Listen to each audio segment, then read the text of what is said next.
तो अब स्टार्ट करते हैं। सबसे पहला क्वेश्चन तो क्या बोल रहा है, बेंजीन हो गया। सेकंड क्वेश्चन में क्या बोला है, the change in magnetic field lines in a coil is cause of induced electric current in it. Name the underlying phenomena. कौन सा phenomenon होगा बता।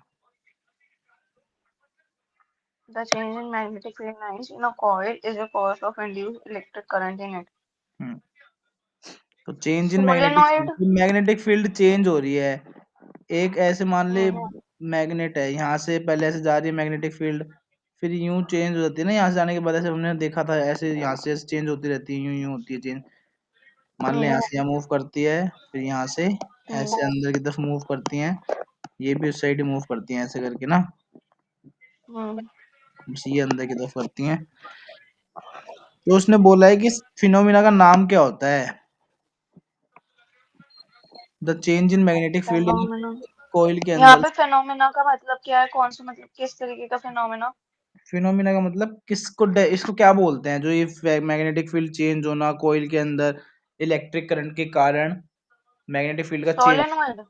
है। सोलेनोइड। हाँ। तो इसको बोलते हैं इलेक्ट्रोमैग्नेटिक इंडक्शन। Electromagnetic induction. ये तो शब्द ही मैंने पहली बार सुना है। इलेक्ट्रोमैग्नेटिक इंडक्शन का मतलब होता है, हम करंट के सप्लाई करने के कारण, इलेक्ट्रिक करंट की जब सप्लाई करते हैं और उसके कारण मैग्नेट के अंदर, इलेक्ट्रो का मतलब है इलेक्ट्रिसिटी के कारण, मैग्नेटिक का मतलब है मैग्नेट के अंदर, इंडक्शन का मतलब उसके अंदर करंट को फ्लो करवाना। तो जब हम, इंड्यूस इंड्यूस मतलब इंडक्शन। हाँ, तो जब हम इलेक्ट्रिसिटी को मैग्नेट के अंदर पास आउट करवाते हैं तो उसके कारण जो करंट की डायरेक्शन होती है वो क्या हो जाती है, मैग्नेटिक फील्ड की लाइंस चेंज हो जाती हैं, उल्टी हो जाती हैं। समझ आ गया? तो उस फिनोमिना को हम बोलते हैं इलेक्ट्रोमैग्नेटिक इंडक्शन। ठीक है अब भैया, थर्ड, लेकिन सेक्शन ए में तो एमसीक्यूज होते हैं ना? तो ये 2020 का एग्जाम है, जिस टाइम पे मैंने एग्जाम दिया था ना, 2020 में मैंने अपनी 10th करी थी, उस टाइम पे आया था ये क्वेश्चन पेपर। ठीक है। तो ये सेम, ये तो बहुत ही पुराना नहीं हो गया? बहुत पुराना क्या हो गया, इसमें तो 2024। क्वेश्चंस आएंगे भी। 5 साल के क्वेश्चन आते हैं हमेशा बोर्ड के अंदर। ठीक है, आगे देख हम्म, क्या बोला है, list two common signs of sexual maturation in boys and girls. Boys and girls के अंदर, मैच्योरेशन। हाँ मैचुरेशन ही तो बोल रहा हूँ। सेक्सुअल मैचुरेशन दो, मतलब दो साइन बताना है जो पता चलता है कॉमन है, मतलब कॉमन साइन कौन कौन से हेयर होते हैं। ग्रोथ। हाँ, एक तो हेयर ग्रोथ होती है। और एक ठीक है, वॉइस। हाँ मतलब, और ऐसे भी कह चेंजिंग सकते हैं वॉइस। हेयर ऑन लेकिन ये तो आर्म्स। बॉयज में होता है ना केवल? हेयर ऑन आर्म्स ये भी कॉमन चीज होती है गर्ल्स एंड बॉयज के अंदर, हेयर ऑन। तो हेयर ग्रोथ सेम ही तो हो गई भैया।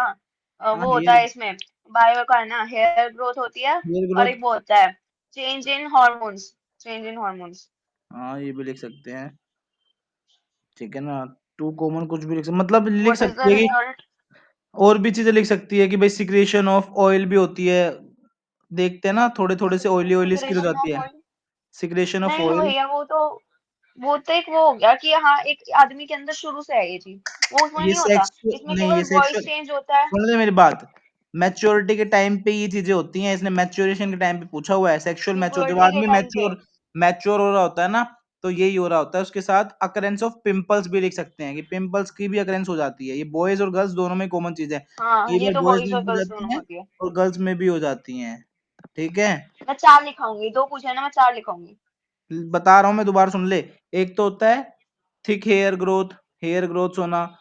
ठीक है, हम्म थिक हेयर ग्रोथ होती है आर्म पिट्स पे, और थिनर हेयर ग्रोथ होती है आर्म्स पे, लेग्स पे, और ऑयल सिक्रेशन होता है ग्लैंड्स में से स्किन के ऊपर।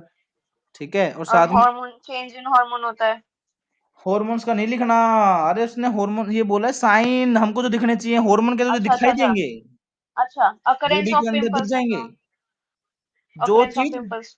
जो चीज हमारी बॉडी के अंदर दिखाई देगी, सामने वाली जो पर्सन है उसको दिखाई देनी चाहिए वो चीजें, वो पूछे। ये ये नहीं है कौन कि सी तेरे चीज को होती है? इंटरनली किसी को थोड़ा ना पता है क्या चल रहा है, क्या डेवलपमेंट हो रही है, क्या नहीं हो रही। जो एक्सटर्नली कोई सामने वाला पर्सन देख सकता है उन चीजों को, कॉमन चीजों को, बॉयज के अंदर भी और गर्ल्स के अंदर भी।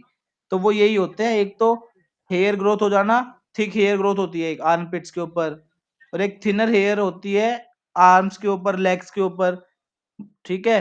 हम्म। और ऑयल का सिक्रेशन होना, oil secretion from glands on skin, skin के ऊपर ऑयल का सिक्रेशन होना, और पिंपल्स का आ जाना मुंह के ऊपर, अकरेंस ऑफ पिंपल्स, ये होते हैं। और एक वो नहीं होता भैया कि जैसे ग्रोथ इन हाइट, ऐसा कुछ नहीं होता? हाइट की मतलब। ग्रोथ के लिए कोई नहीं होता, मतलब वो होता है, ग्रोथ हार्मोन होता है वो, ग्रोथ हार्मोन, हम्म। ठीक है? लेकिन ऐसा Which करना, contraceptive method can change the hormonal imbalance, नहीं, hormonal balance of the body? AIDS? अब क्या पूछा, what is the result of reckless female foeticide? अच्छा, रेकलेस मतलब? Result of reckless female foeticide का मतलब, तो मतलब इस क्यों होती है ये चीजें? रेकलेस मतलब बताओ, फीमेल फोर्टिसाइड तो मैं समझ गई। रेकलेस का भ्रूण मतलब, हत्या, लड़की की भ्रूण हत्या। हाँ हाँ, तो रेकलेस मतलब बढ़े, ये बढ़ता ही होगा रेकलेस का मतलब, तो यार ये रेकलेस रेकलेस का मतलब बढ़ता इंग्लिश, हुआ? इंग्लिश वर्ड है रेकलेस, तो लापरवाही हो जाना। या ज्यादा होना? रेकलेस का मतलब मतलब किसी, लापरवाह हो जाना। लापरवाह, लापरवाह, लापरवाह। हाँ, लापरवाह। रेकलेस। तो what is the result of reckless female foeticide, ये क्यों होता है? इसका रीजन है, मेनली कह सकते हैं, जो हमारा इम्बैलेंस, मेल और फीमेल रेशो में इम्बैलेंस हो जाना। भाई मेल और फीमेल इम्बैलेंस रेशो में है ना, देखते हैं कि भाई मेल्स की जो पॉपुलेशन है वो ज्यादा है फीमेल्स के ऊपर, मतलब फीमेल्स कम है, मेल ज्यादा है। एक और रीजन लिख सकते नहीं, हैं, डिक, हाँ यही लिखना है इसकी रीजन। नहीं मतलब देखेंगे तो यही, लेकिन रीजन तो ये होता है ना, कि रीजन तो ये होता है ना कि फीमेल फोर्टिसाइड खुद कराया जाता है, अपने आप थोड़ी हो जाता है। नहीं, खुद इसके कराया रिजल्ट जाता है पूछे ना। हैं, result, result, what is the result of reckless female foeticide, ये पूछा है। रिजल्ट तो क्या होंगे? मेल ज्यादा हो भाई जाएंगे। अगर मेल फीमेल ज्यादा हो जाएंगे। फोर्टिसाइड, हाँ तो फीमेल फोर्टिसाइड होगा तो इम्बैलेंस हो जाएगा ना मेल और फीमेल के बीच में, हाँ। मेल और फीमेल के बीच में इम्बैलेंस इम्बैलेंस हो रेशियो हो जाएगा, जाएगा। एंड मेल विल ऐसे बिकम इतना नहीं लिखना, मेल इतना नहीं विल। लिखना, सिर्फ इतना लिखना होता है कि भाई इम्बैलेंस क्रिएट हो जाता है, imbalance between mails and female. और साथ में ये भी लिख सकते हैं कि जो हमारा चाइल्ड सेक्स रेशियो है वो भी कम हो जाता है, child sex ratio will decrease, that's it, और कुछ नहीं लिखना सेक्स इसके रेशियो, अलावा। अच्छा। फीमेल फोर्टिसाइड हो जाएगा तो बच्चा मर जाएगा, तो चाइल्ड सेक्स रेशियो, हाँ ठीक है, ठीक है। चाइल्ड सेक्स रेशियो तो कम होगा, चाइल्ड सेक्स रेशियो का मतलब होता है एक, मतलब ईयरली के अंदर कितने बच्चे वो हुए हैं, बेबी बोर्न हुए हैं, तो भाई चाइल्ड सेक्स रेशियो कम हो जाएगा, जो बर्थ रेट है वो डिक्रीज हो जाता है, ठीक है? हम्म। C part. मतलब वही हो जाता है ना, हम्म। क्या कहते हैं। क्या? हाँ ठीक है। नहीं नहीं, ठीक है। वो भी। अगला क्वेश्चन, पढ़ लो अगला क्वेश्चन क्या लिखा हुआ है। अगला क्वेश्चन बोला हुआ है, which contraceptive method changes the hormonal balance of the body? कौन सा कॉन्ट्रासेप्टिव मेथड का वो यूज कर सकते हैं? ओरल कॉन्ट्रासेप्टिव मेथड, और वो बर्थ कंट्रोल पिल्स होती हैं एक जो, और शायद ओरल एड्स भी होता पिल्स, है, या ओरल फिर पिल्स ही मेन होता है। आईयूडीएस, हाँ, या फिर आईयूडीएस। ओरल पिल्स लिखना आईयूडीएस है भी तो कि होता है। भाई हार्मोनल बैलेंस में हेल्प करता है बॉडी की, oral pills are the prescription oral tablet होती है। कॉन्ट्रासेप्टिव पिल्स होती हैं इन हाँ, टोटल, मतलब नाम ही तो होता है वही ओरल कॉन्ट्रासेप्टिव वही पिल्स। प्रिस्क्राइब करा जाता है, टैबलेट्स वही कंटेन करती हैं हॉर्मोन्स, ठीक है, जो प्रिवेंट प्रेगनेंसी के टाइम पे वो करते हैं प्रिवेंट, ठीक है, ठीक है, इन्हीं कोई बर्थ हाँ। कंट्रोल पिल्स भी बोलते हैं। हाँ, बर्थ कंट्रोल पिल्स, एक ही तो बात हो गई। Oral pills. Next, right two factors that determine the size of a population. कौन से दो फैक्टर्स हैं बर्थ रेट। जो पॉपुलेशन को, बर्थ हाँ, rate. Birth rate and the death rate, birth ratio और डेथ रेशियो। डेथ रेशियो नहीं, birth rate and जन्म डेथ और रेट, मृत्यु। बर्थ रेट होगा एक ही तो बात हुई ना वो। और डेथ रेट होगा, ये दोनों होंगे। बर्थ रेट का मतलब जन्म कितने और मृत्यु। चाइल्ड्स, हाँ। कितने चाइल्ड्स की बर्थ हो रही है, बर्थ रेट, और डेथ का मतलब एक ईयर के अंदर कितने चिल्ड्रंस की डेथ हो रही है बिलो 5 वो ईयर्स। सब लिखा जाता है ना, उसका सर्वे किया जाता है ना, लिखा जाता है ना वो सब। हाँ, नेक्स्ट पे आते हैं, क्वेश्चन नंबर 4। ये फिर दोबारा एक केस स्टडी आई है दिख हमारे नहीं रहा पास। मेरे को। दिख नहीं रहा, मैं थ्री थ्री दिख रहा है मेरे को।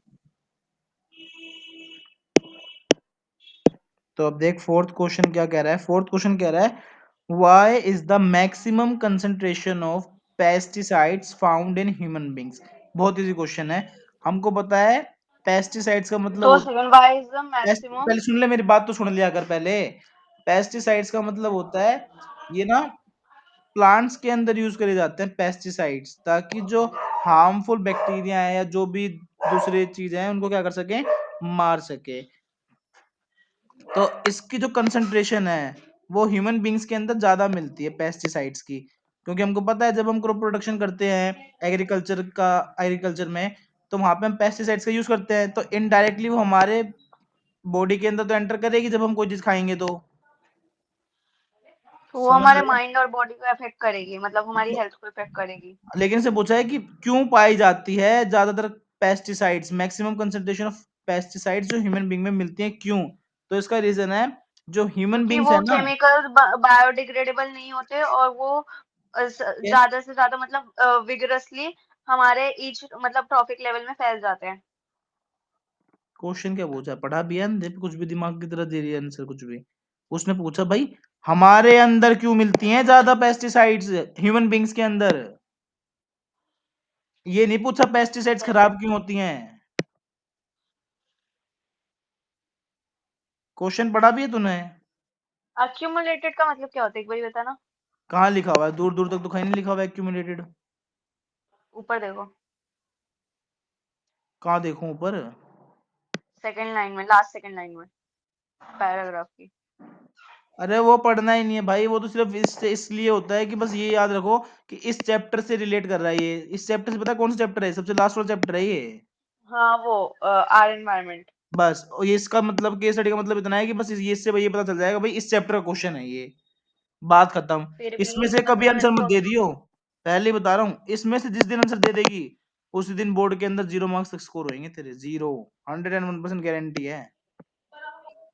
बोर्ड वाले पागल नहीं है भाई जो इतनी बड़ी केस स्टडी देके और तुमसे इतने क्वेश्चन पूछ रहे हैं वो इसमें से आंसर दवाएंगे। 5वीं क्लास के 4थी क्लास के बच्चे नहीं रहे अब तुम, जो तुमसे ये केस स्टडी देंगे और इनमें से आंसर पूछेंगे। बोल के भी मत दिया हम्म। इस केस स्टडी में से आंसर, 0 मार्क्स स्कोर करेगी, हाँ, 0। ओके ओके, ठीक है ठीक है। क्वेश्चन अपनी मर्जी से पूछते हैं वो बस।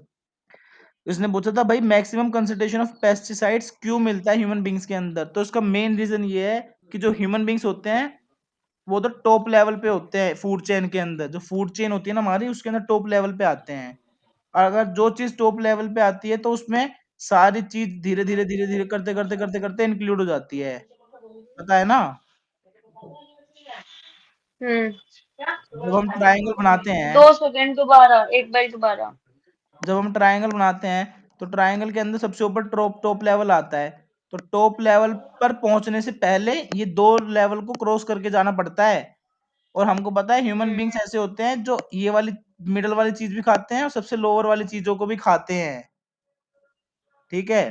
तो उसके कारण अगर कोई हाँ। प्लांट्स है उसकी अगर हम प्रोडक्शन कर रहे हैं और पेस्टिसाइड्स का उसमें यूज कर रहे हैं, तो इनडायरेक्टली वो हमारे तक पहुंचेगी ही पहुंचेगी। और हम टॉप लेवल पे आते हैं तो हम प्लांट्स को भी खाते हैं, और साथ में एनिमल्स होते हैं, एनिमल्स भी इनडायरेक्टली क्या करते हैं, पेस्टिसाइड्स को कंज्यूम खा करते रहे हैं। हैं। कैसे खा रहे हैं, पेस्टिसाइड्स को कंज्यूम कैसे कर रहे हैं? क्योंकि जो पेस्टिसाइड्स होते हैं वो प्लांट्स के अंदर डाली जाती है और प्लांट्स को एनिमल खाते हैं।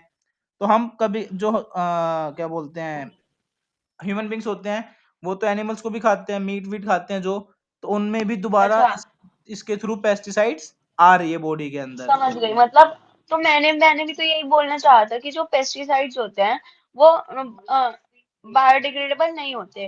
तो वो जो ट्रॉफिक लेवल होता है, हर एक ट्रॉफिक लेवल में प्लांट्स और एनिमल्स दोनों आते हैं। तो वो प्लांट्स में भी हुए इस तरीके से और एनिमल्स में भी हुए।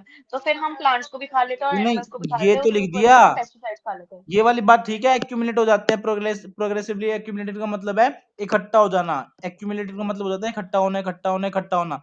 तो इकट्ठे होते होते वो, लेकिन ये तो लिखना था कि भाई टॉप लेवल पे पहुंच जाते हैं, जो ह्यूमन बींग्स होते हैं वो टॉप लेवल पे आते हैं।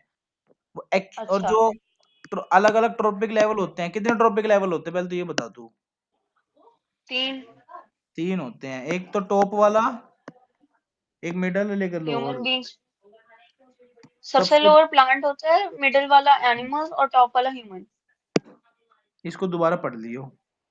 समझ आ गया कितने ट्रॉपिक लेवल्स होते हैं? क्यों?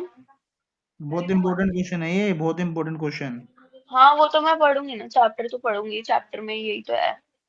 हम्म, ठीक है। Give one method which could be applied to reduce our intake of pesticides to food to some extent. हम्म, मतलब बोला गिव वन ऐसा मेथड बताओ which could be applied to reduce our intake of pesticides through food to some extent. कुछ हद तक हम कम कर सकते हैं पेस्टिसाइड्स को खाना। कैसे कम कर सकते हैं? कोई एक मेथड बताओ कि भाई हम पेस्टिसाइड्स हमारे बॉडी के अंदर आए ना, हम इनटेक ही ना कर सकें उसको। तो ऐसा क्या मेथड यूज कर सकते हैं? तो उसका एक मेथड होता है कि जो वेजिटेबल्स हम घर के अंदर लेके आ रहे हैं उनको प्रॉपरली वॉश करा जाए। जो भी फ्रूट्स ला रहे हैं उनको भी प्रॉपरली वो वॉश। नमक के पानी के साथ डाल के धोएं। हाँ, और बायो पेस्टिसाइड्स का यूज कर सकते हैं instead of simple anti pesticides, pesticides. Anti हाँ, पेस्टिसाइड्स। जो भी अदर पेस्टिसाइड्स हैं उनकी जगह पे हम बायो पेस्टिसाइड्स का यूज कर सकते हैं। बायो पेस्टिसाइड्स में आते हैं काउ डंग, मतलब ऑल वो दीज थिंग्स आता है ना, आती है कि जो जैसे गाय का यूज गोबर ऑफ होता detergents in a large, use a small, नहीं मैम ने बोला था कि थोड़ा सा डिटर्जेंट लेना है और वो ज्यादा पानी में डालना है, मतलब थोड़ा डिटर्जेंट की क्वांटिटी स्मॉल और पानी की क्वांटिटी ज्यादा। तो वो एक मेथड होता है जिससे कि पेस्टिसाइड्स को हम है। इसके रिड्यूस कर आंसर लिख सकते हैं। ले, मैं साथ साथ लिखवा रहा हूँ तो ताकि रिवीजन भी हो जाए, लिख भी ले आंसर। हम्म। Due to top level in any food chain. बाकी मैं इसकी रिकॉर्डिंग भेज दूंगा यूट्यूब चैनल पे, ठीक है? और रिकॉर्डिंग भेज दोगे ना आप? हाँ, और साथ में अब इसमें बता दिया कि खाने इसमें क्या करना चाहिए, फूड को वॉश करना चाहिए अच्छे से, वेजिटेबल्स को भी वॉश करके खाना चाहिए, और साथ में ऑर्गेनिक फार्मिंग का भी यूज करना चाहिए। We can use organic farming to reduce the intake of pesticides. Reduce कर सकते हैं ना अगर हम क्या कहेंगे, ऑर्गेनिक फार्मिंग करेंगे तो। और बायो पेस्टिसाइड्स का यूज करना चाहिए। समझ आ गया? Next, hmm. Various steps in food chain represent. Food chain के अंदर अलग अलग स्टेप पे किस कौन दिखाता है हमें? तो फूड चेन जो होती है उसके अंदर अलग अलग स्टेप जो दिखाता है वो हमारा होता है ट्रॉपिक लेवल। भाई ट्रॉपिक लेवल बनाए जाते हैं ना फूड चेन के अंदर। हम्म। पता है how many trophic levels in a food chain? various steps various steps in a food chain। बता क्या चीज कितने। आप दोबारा बोलने एक बारी? मैंने पूछा कितने ट्रॉपिक लेवल होते हैं फूड चेन में? 3। थप्पड़ लगेगा। अभी तो मैंने ऊपर 3 बोला तो आपने सही बोला। वो मैंने बोला था ना तुझे कंफ्यूज करने के लिए, तुझे याद ही नहीं है क्योंकि। कैसे याद होगा, हमने किया है चैप्टर। हाँ, करवाया मैंने ये। नहीं सब किया, बिल्कुल भी नहीं सबसे किया। पहले सबसे पहले आते हैं प्रोड्यूसर्स, फिर आते हैं किया ही प्राइमरी नहीं। कंज्यूमर्स। अब देख ले, अब समझा रहा हूँ ना। प्रोड्यूसर्स, प्राइमरी कंज्यूमर्स आते हैं, फिर आते हैं सेकेंडरी कंज्यूमर्स। अब जो मैं पढ़ा रहा हूँ ना इन 5 दिन में बहुत अच्छे से रेगुलर क्लास लेके, इनको पढ़ लियो, बहुत अच्छा काम हो जाएगा तेरे साथ, बहुत ही ज्यादा अच्छा। सेकेंडरी कंज्यूमर, और फाइनली आते हैं ऊपर टर्शियरी कंज्यूमर। अब मैं सारों को एक साथ बता रहा हूँ, एक एक करके सुनते जा बस। अब प्रोड्यूसर का मतलब नाम से समझ आ रहा है जो चीज प्रोड्यूस करी जाती है। और याद रखियो जैसे जैसे हम ऊपर मूव करते हैं ना, एनर्जी लेवल कम होता चले जाता है। एनर्जी क्या होती चली जाती है? कम होती हुई टेन चली परसेंट जाती लो। है। क्या? वो लगता है ना इसमें 10% लो, 10% लो। हाँ, 10% लो ही लगता है इसके अंदर। इसमें हीट एनर्जी डिक्रीज हो जाती है by 10% at each trophic level. ठीक है, हीट एनर्जी क्या होती चली जाती है? 1000%, 100%, 10%। 1000% नहीं होता, सबसे पहले आता है 100% ही होता है। अच्छा। देन उसके बाद 10% हो हंड्रेड जाता है। परसेंट देन उसके बाद वन फिर परसेंट हो जाता है। और फाइनली जैसी टर्शरी लेवल पे फिर पहुंचते जीरो। हैं 0.1% में कन्वर्ट हो जाता है। ठीक है। अच्छा। अब प्रोड्यूसर्स में आते हैं, जो चीज प्रोड्यूस करी जाती है 100% एनर्जी का यूज करके, जो चीज प्रोड्यूस करी जाती है वो सिर्फ प्लांट्स ही होते हैं। प्रोड्यूसर्स में हमेशा आते हैं crow plants, trees, grass, flowering plants, ये सारी चीज किस में आती हैं? प्रोड्यूसर्स में आती हैं। ठीक है। और हम्म, उसके बाद जैसे ही हम प्राइमरी कंज्यूमर्स पे आते हैं, तो प्राइमरी कंज्यूमर्स होते हैं छोटे छोटे जीव जंतु, जैसे कि ग्रास होपर, बीज, आंट, बटरफ्लाई, ये सारे क्या होते हैं? Primary consumers. और जब उसके बाद हम सेकेंडरी कंज्यूमर पे आते हैं, तो उससे थोड़े से बड़े, यानी कि भैया रैट, स्क्रीन हट गई, स्क्रीन स्पैरो, आ गई, आ गई। फ्रॉग, ये सारे सेकेंडरी कंज्यूमर्स होते हाँ, हैं। फाइनली जब हम टर्शरी दो सेक्टर सेकंड, पे पहुंचते हैं, प्रोड्यूसर। टर्शरी सेक्टर पे पहुंचते हैं, तो वहां पे फाइनली आ जाते हैं स्नेक, आउल, और हम ह्यूमन बींग्स भी आ जाते हैं इसके अंदर, जो कि इन नीचे वाली सारी चीजों को क्या कर रहे होते हैं? मेनली हम प्रोड्यूसर्स वाली जो चीजें होती हैं उनको कंज्यूम करते हैं। ठीक है। प्राइमरी में प्लांट्स आते हैं, सेकेंडरी में ये आते हैं एनिमल्स वगैरह जो भी होते हैं, और ऊपर स्नेक, ईगल, हम लोग आ गए। और प्रोड्यूसर्स में सनलाइट वगैरह।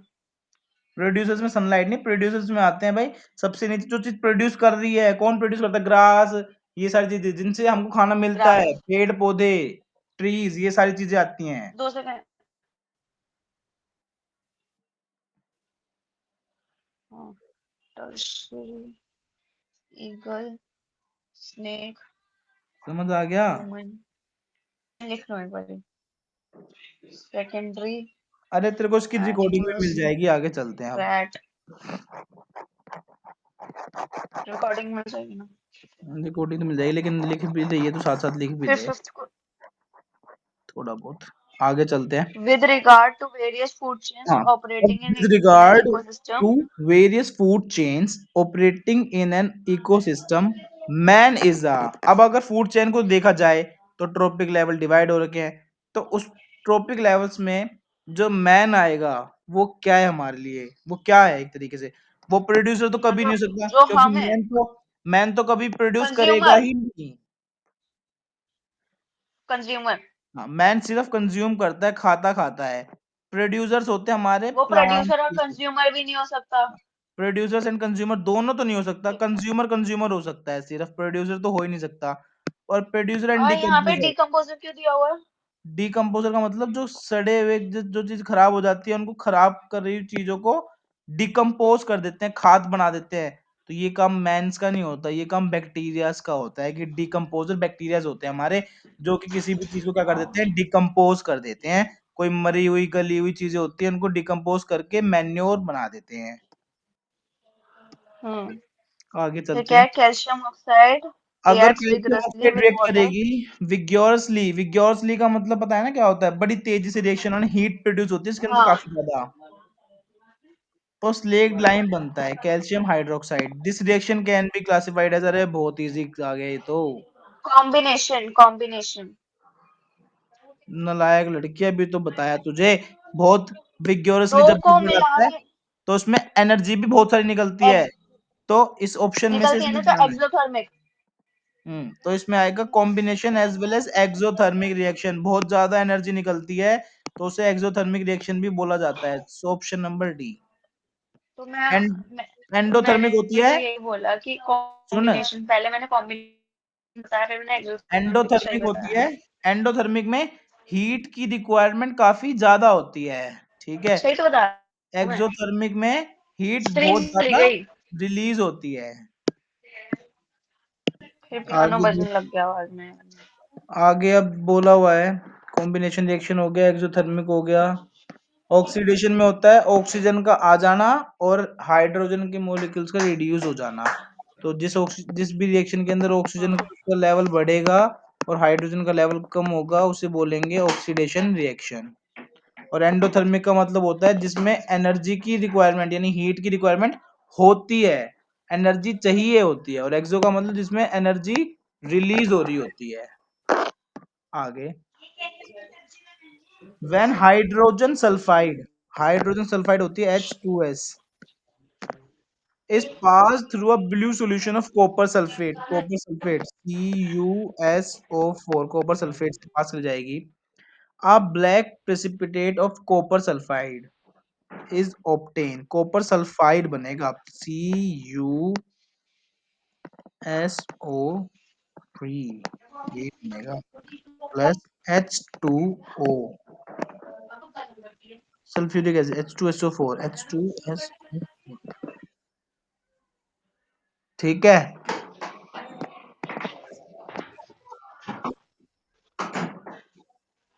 हेलो। हेलो, हाँ यही हूँ। कॉपर सल्फाइड प्लस H2SO4 ये बनेगा। H2S और CuSO4 के बीच में प्लस क्यों नहीं लगाया? ये हमारे पास है हाइड्रोजन सल्फाइड, और इसमें से हमने कॉपर सल्फेट को पास करवाया, तो हमारे पास जो बनेगा वो बनेगा copper sulphide and the sulphuric acid. तो ये चीज बनेगी। तो the reaction is an example of, ये बहुत इजी है। ये हमारा रिएक्शन बनेगा, डबल डिस्प्लेसमेंट का बन रहा है ये। तो इसके अंदर आएगा double displacement reaction. Double displacement reaction तो पता है ना क्या होते हैं? What is the double displacement reaction, पता है? हाँ, जिसमें 4 एलिमेंट्स होते हैं। और डिस्प्लेसमेंट में का मतलब जिसमें भी पता 4 होगा। एलिमेंट्स होते हैं। हम्म,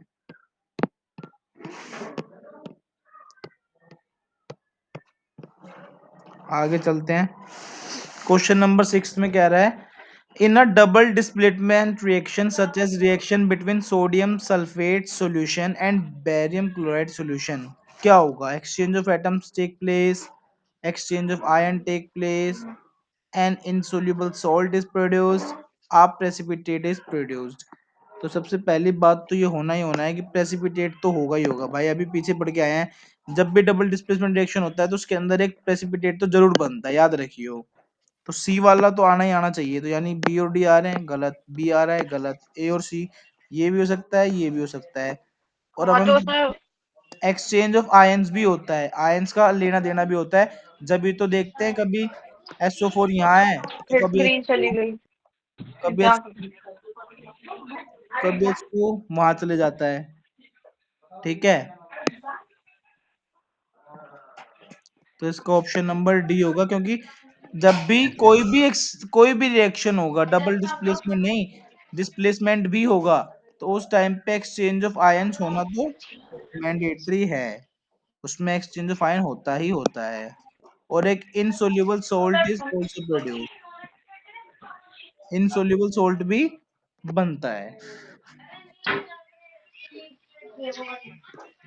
वो तू ले ले। क्वेश्चन नंबर 7 के अंदर पूछा हुआ है कि बेकिंग सोडा किस किस का मिक्सचर है। जो बेकिंग सोडा होता है ना, वो हमारा जहां तक मुझे याद है आपने बताया था इसका होता है NaHCO3 कुछ।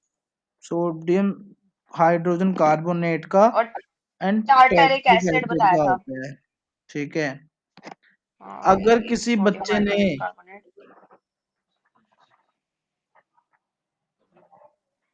सिर्फ इसका ऑप्शन मतलब करके ही नहीं आया ना,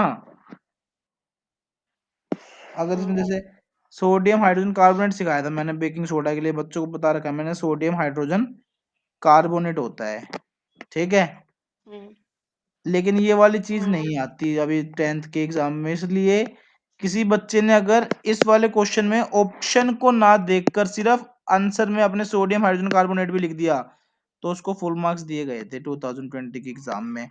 और किसी बच्चे ने अगर इसका ऑप्शन में आंसर देखा था, उसको पता था कि सिर्फ सोडियम हाइड्रोजन कार्बोनेट पढ़ाया गया है हमें, और किसी ने इसका ऑप्शन में अपनी मर्जी से बना के नन ऑफ दीज भी लिखा था, जब भी उसको फुल मार्क्स अवार्ड मिल किए गए थे। ठीक है। कोई भी क्योंकि ऑप्शन किया था तब भी फुल मार्क्स मिले थे। कोई भी ऑप्शन नहीं, क्योंकि सोडियम हाइड्रोजन कार्बोनेट होना जरूरी है। मैंने ये बता रखा है कि बेकिंग सोडा में सोडियम हाइड्रोजन कार्बोनेट बोला जाता है, NaHCO3, सोडियम हाइड्रोजन कार्बोनेट बोलते हैं बेकिंग सोडा को। ये मिक्सचर होता है सोडियम हाइड्रोजन कार्बोनेट और टेट्रिक एसिड का, लेकिन कहीं पे भी दूर दूर तक एनसीईआरटी के अंदर जिक्र नहीं Na करा हुआ टेट्रिक एसिड के बारे में। तो इसलिए टेट्रिक एसिड वाला ऑप्शन एलिमिनेट हो जाता है। और अगर किसी बच्चे ने इसका ऑप्शन नन ऑफ दीज अपनी मर्जी से लिख दिया था, तो उसको भी फुल मार्क्स मिले थे। ठीक है। Next, chemical formula of plaster of Paris. Plaster of Paris का केमिकल फॉर्मूला बताना है। हेलो। तो प्लास्टर ऑफ पेरिस का जो केमिकल फॉर्मूला होता है ना, वो होता है calcium sulphate, half H2O। CaO4 dot में हाफ H2O। यानी कि ऑप्शन सी। वही तो बता रही हूँ, H2O वाला। पीओपी बोलते हैं, प्लास्टर ऑफ पेरिस को। बहुत इंपॉर्टेंट है ये, हमेशा ही पेपर में आता है। ये बताया था आपने, याद है मेरे को ये वाला, मतलब लॉ अभी क्लास में ऑफ हुआ था ये। Reflection hold true. जो लॉ ऑफ रिफ्लेक्शन होता है वो किसके लिए ट्रू होता है? प्लेन मिरर्स के लिए, कन्वेक्स मिरर के लिए, कनकेव मिरर्स के लिए, ऑल रिफ्लेक्टिंग सरफेसेस के लिए।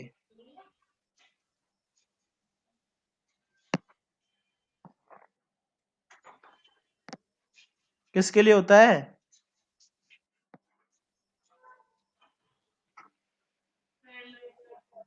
वो क्या कहते हैं, अरे भाई, लॉ ऑफ रिफ्लेक्शन भी नहीं पता तुझे? लॉ कौन ऑफ कौन रिफ्लेक्शन का से मतलब होता मिरर्स, है एक इंसिडेंट मिरर्स, रे का आना और एक रिफ्लेक्टेड रे का शायद जाना, डी, और बीच में डी डी नॉर्मल डी होती है। शायद डी।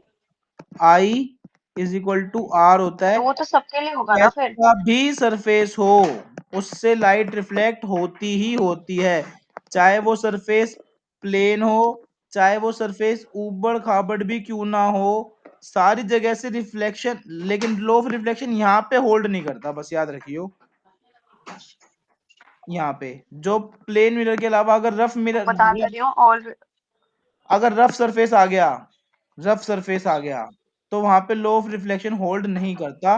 क्योंकि जो लो ऑफ रिफ्लेक्शन होता है वो कहता है कि जो एंगल ऑफ इंसिडेंस होगा और जो एंगल ऑफ रिफ्लेक्शन होगा वो दोनों इक्वल होंगे। लेकिन ऐसा रफ सरफेस के ऊपर नहीं होता।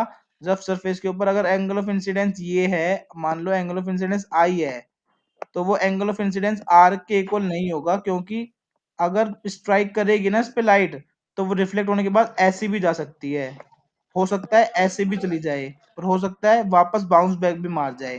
तो इसलिए लो ऑफ रिफ्लेक्शन कभी भी रफ सरफेस के ऊपर होल्ड नहीं करता। समझ आ गया? बाकी सारी जगह होल्ड कर जाएगा, चाहे कनकेव मिरर हो, अगला क्या है। चाहे कन्वेक्स मिरर हो, चाहे प्लेन मिरर हो, सब पे होल्ड करेगा। लेकिन अगर रफ हो गया, रफ सरफेस आ गया, तो उस पे लो ऑफ रिफ्लेक्शन होल्ड नहीं करेगा। ठीक है? अगला अगला, जब when an object is kept kept within the within the focus of focus of concave concave mirror। mirror, concave mirror होता है ये, concave mirror ऐसा होता ये है। आता है मेरे को।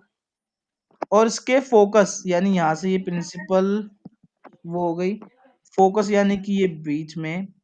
अगर किसी ऑब्जेक्ट को हमने पुट कर दिया, an enlarge image hello, is form behind the mirror, mirror के पीछे कैसी इमेज बनेगी? ऐसी तो बनेगी। हेलो, हाँ हाँ हेलो, बोल। हेलो। इसका आंसर वर्चुअल एंड डायरेक्ट होना चाहिए जहां तक। वर्चुअल एंड डिडक्टिव होगा इसका, ठीक है। वही होगा। हम्म at the time of short circuit, जब शॉर्ट सर्किट हो जाता है, स्विच में आग वाग लग जाती है, electric current is in the circuit. Electric current क्या होता है सर्किट के अंदर? वेरी कॉन्टिन्यूसली, वेरी का इंक्रीज मतलब हो होता है जाता है, हैं? इंक्रीज हो जाता है। मैं क्या पूछा, पहले देख तो ले। वेरी कॉन्टिन्यूसली का मतलब होता है कभी आता है कभी नहीं आता, कभी आता है कभी नहीं आता। ऐसे तो नहीं होता कभी भी भाई, इलेक्ट्रिक करंट अगर शॉर्ट हाँ, सर्किट हो जाए तो। Very very very very. Reduce is substantial, reduce हो जाता है क्या? नहीं, रिड्यूस भी नहीं होता, एकदम से कम कैसे हो जाएगा? नहीं नहीं, होता। कोई चेंज नहीं आता, ऐसे तो हो ही नहीं सकता कोई चेंज नहीं आएगा। चेंज, अगर इंक्रीज, चेंज नहीं होता तो लाइट तो आती रहती है ना। इंक्रीज हो जाता है बड़ी जल्दी, जैसे ही शॉर्ट सर्किट होता है ना, काफी जल्दी ये आग निकलना चालू जो हो जाती शॉर्ट है। सर्किट होता है तो हाथ लगाने में बहुत तेज का करंट लगता है। तो इसलिए इंक्रीज हो जाती है हैवीली, बहुत जल्दी, बहुत तेजी से करंट क्या होने लग वो जाता है, जो सप्लाई होना चालू वो हो हीट हो जाता। जाता है, हम्म उस पर लोड पड़ता है तो वो हीट अप हो जाता है और फिर उसके बाद वो इंक्रीज हो जाता है ना। Next question. Two bulbs of 100 watt and 40 watt are connected in मेरे को series. The देखना है इसको। current through the 100 watt bulb is 1 ampere. The current through the 40 watt bulb will be, क्या होगा?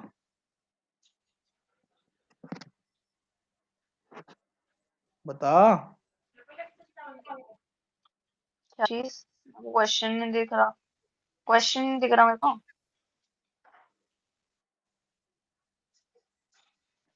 मुझे तो पूरा पूरा दिखाई दे रहा है, दूसरे फोन में भी अभी भी दिखाई दे रहा है।